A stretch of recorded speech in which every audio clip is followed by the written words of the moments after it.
DJMX Remix कहते हैं बेटा मैं जिस महफिल में कदम रख दूं वहां और डीजे वालों का किस्मत फूट जाता है और जिस गली जिस नुक्कड़ और जिस चौराहे से मैं गुजरता हूं वहां लोगों के घरों का कांच टूट जाता है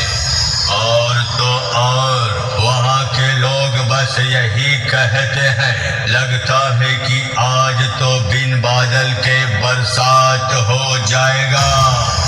क्योंकि आज फिर से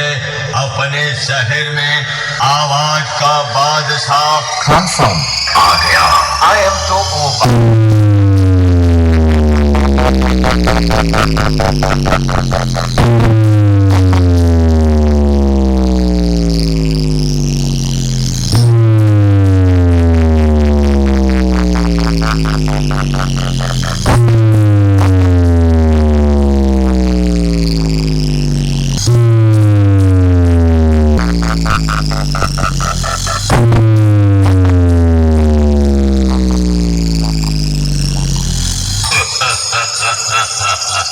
हमें क्या डराएगा मौत का मंजर